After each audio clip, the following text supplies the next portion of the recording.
పాపములను భగవంతుని యొక్క అనుగ్రహ విశేషం చేత పోగొట్టుకుని ఇకపైన పాపముల జోలికి వెళ్లకుండా నేను సమాజ శ్రేయస్సు కొరకు నిలబడతాను. నా ఒక్కడి గురించి ఆలోచించడం కాదు, 10 మంది కోసం ఆలోచించడం నేర్చుకుంటానన్న వాడెవరో అటువంటి వాడికి నరక ప్రవేశం ఇవ్వవలసిన అవసరం లేకుండా ప్రత్యామ్నాయమును మార్గమును చూపించగలిగినటువంటి విధి విధానముతో ప్రారంభమై లక్ష్మీ కటాక్షాన్ని ఇవ్వడానికి ముందు దీపావళి అమావాస్య వచ్చి భగవంతుని యొక్క కారుణ్యము ఎంత గొప్పగా ఉంటుందో చెప్పేటటువంటి పౌర్ణమి తిథి. ఏ మాసమునందు లేని జ్వాలాతోరణం ఒక్క కార్తీక మాసంలో వచ్చేటటువంటి పౌర్ణమి నాడే. అది కూడా మళ్ళీ దీప సంబంధమే, అగ్ని సంబంధమే.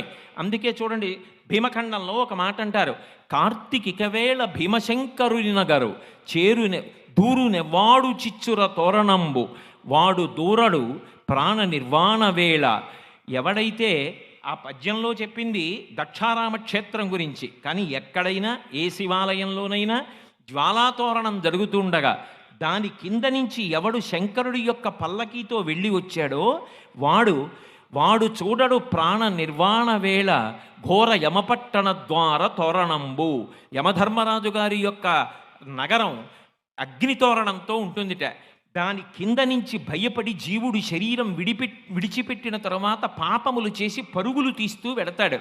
అలా వెళ్ళవలసిన అవసరం లేకుండా కార్తీక పౌర్ణమి నాడు ఎవడు శపథం చేసి స్వార్థంతో కేవలం పాపములు చెయ్యకుండా ఇకపైన 10 మంది గురించి ఆలోచించి సమాజం గురించి ఆలోచించి అందరూ నా అన్నదమ్ములు అక్క చెల్లెళ్ళన్న భావనతో త్రికరణ శుద్ధిగా బ్రతుకుతానని కోరుకుంటాడో అటువంటి వాడి పాపములు తొలగతోసి నేను అండగా ఉండి అక్కడ దూరవలసిన జ్వాలాతోరణానికి బదులుగా ఇక్కడ జ్వాలాతోరణం కింద నేను అండగా ఉండి నిన్ను తీసుకొస్తున్నాను.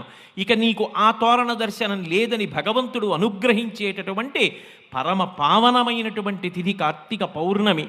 అలాగే కృష్ణపక్షంలో త్రయోదశి నాడు పెట్టేటటువంటి దీపం యమదీపం. ఇన్ని తిథులతో ఇన్ని రకాలైన ఉపాసనలతో మనిషిని పరిపూర్ణమైనటువంటి మనుష్యుడిగా దిద్దగలిగినటువంటి పరమాద్భుతమైనటువంటి మాసము కార్తీక మాసము.